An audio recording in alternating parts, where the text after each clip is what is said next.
You take the blonde one, and I'll take the one with the turban. Oh, please.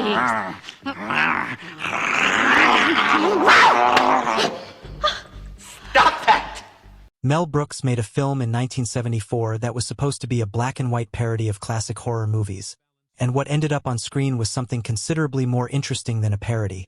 A genuinely anarchic piece of comedy built almost as much from accidents and unscripted moments and props that refused to cooperate as from anything that appeared in the original screenplay, and the behind-the-scenes story of how Young Frankenstein was actually made is in many ways funnier than the film itself, which is saying something given that the film is one of the most consistently funny things ever committed to celluloid. Start with Marty Feldman, who played Igor, and who approached the role not as a performance to be delivered but as an ongoing experiment in how much chaos he could introduce into a scene before anyone called cut,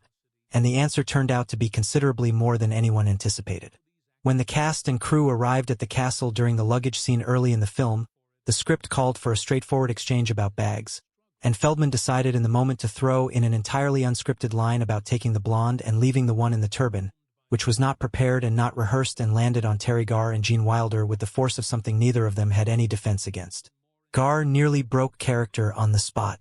Wilder visibly struggled to hold himself together across multiple takes as Feldman continued delivering the line slightly differently each time, as though running a personal experiment in how many variations of the same ambush could produce the same result. Brooks watched all of this happening and decided the best available response was to keep it, and the luggage scene became one of the most quoted moments in the entire film without a word of it having been written down in advance. Feldman's relationship with Igor's hump followed a similar trajectory of deliberate mischief. The hump shifting from one shoulder to the other across different scenes was not a continuity error and was not written into any script. It was Feldman quietly moving it between takes to see how long it would take for anyone to notice and then watching Gene Wilder's face when he did. Brooks eventually caught on to what was happening and made the decision to let it run, and audiences for 50 years have watched the hump migrate across Igor's back and assumed it was a carefully written visual gag when in reality it was one actor conducting a sustained prank on an entire production and winning. The sedative scene produced another of the film's most enduring moments through a similar process of unplanned intervention. The script called for Dr. Frankenstein to instruct Igor to administer a sedative to the monster, and Feldman looked at that straightforward direction and decided to pronounce the word as sedative with a combination of bewilderment and accusation that nobody in the scene was prepared for. Wilder's face in the moment of hearing it is a small masterpiece of suppressed reaction. A man visibly attempting to remain inside a serious dramatic beat while every instinct he possessed was pulling him toward laughter. And Brooks kept the take because the genuine struggle on Wilder's face was more interesting and more human than anything a clean performance could have produced. Fans debated for years whether sedative was scripted, and the consistent answer from the cast was that it was pure Feldman, arriving out of nowhere and lodging itself permanently in the film's memory. The running joke about horses reacting in terror every time Frau Blücher's name was spoken began the same way,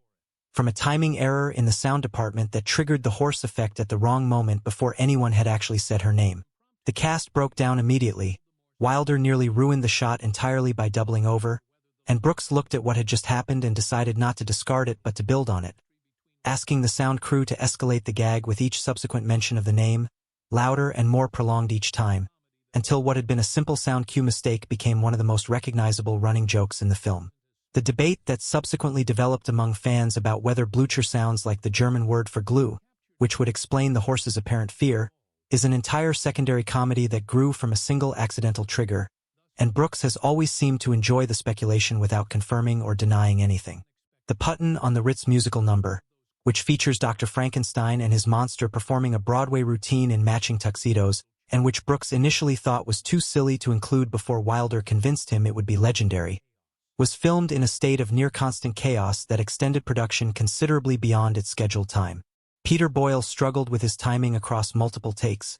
missing cues and delivering the word Ritz in a booming off-key growl that sent the entire cast and crew into laughter before the scene could conclude, and Wilder himself could barely maintain his composure listening to it happen. What Brooks had been reluctant to include at all became one of the defining sequences in comedy film history,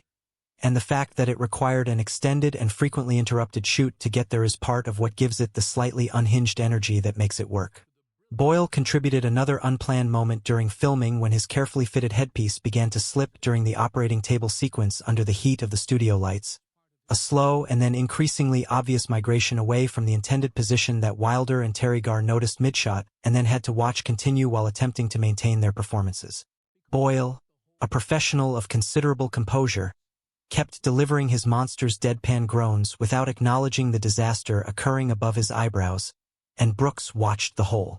thing from behind the camera and decided it was too perfectly absurd to fix in editing. The wig slipping away from the monster's flat-top silhouette became a small visual joke within the scene that nobody had written and nobody had planned, and that fit the film's overall sensibility so completely it might as well have been scripted. Madeline Kahn, whose Elizabeth was already operating in a register of exaggerated glamour and melodramatic self-involvement, had her own wig begin to slide during a scene, and her response was to seamlessly incorporate the malfunction into Elizabeth's character, as though a slightly off-center hairpiece was simply another expression of the woman's theatrical vanity. Wilder had to look away from her entirely to avoid losing control,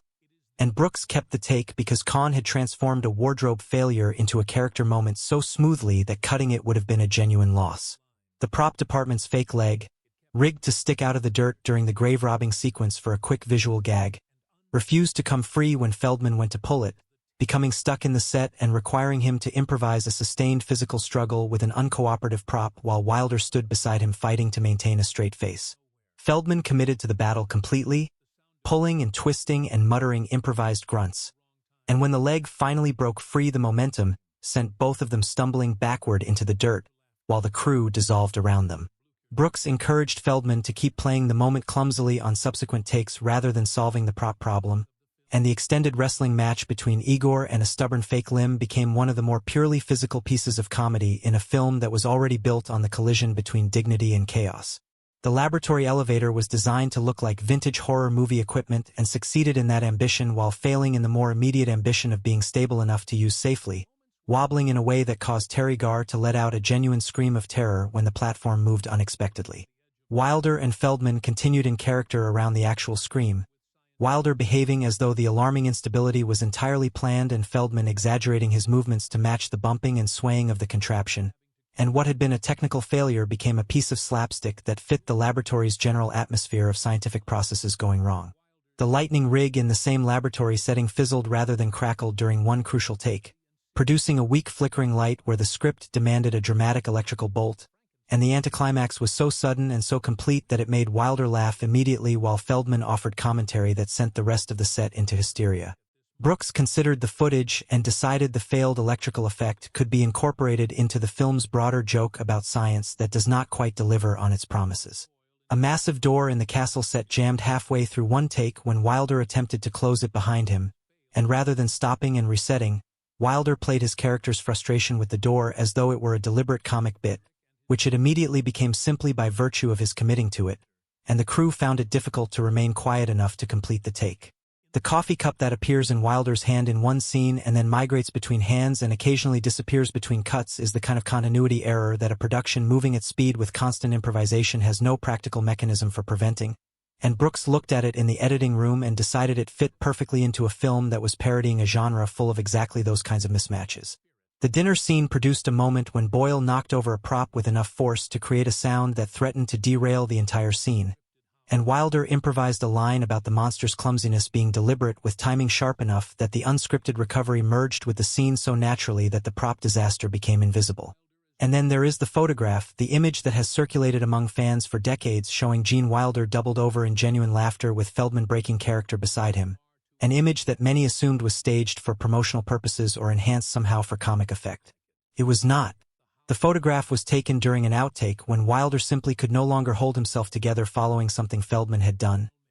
His entire performance as the dignified Dr. Frederick Frankenstein dissolving in a moment of helpless and completely authentic hilarity, and what was supposed to be a promotional image became instead a document of exactly what making this film actually looked like. Brooks himself was frequently the agent of chaos rather than the controller of it, laughing from behind the camera at the actors' deliveries often enough that the sound department had to re-record portions of scenes where his laughter had bled into the microphones, and he treated that not as a problem but as evidence that they were making something genuinely funny. He said more than once that when things got that out of control on set the energy transferred directly to the screen, and watching Young Frankenstein it is impossible to disagree, because what you are seeing is a film that knew at every moment exactly how close to collapse it was and found that proximity not threatening but liberating. A cast and a director who had collectively decided that the accidents were as valuable as the intentions and who built something permanent and beloved out of both in equal measure.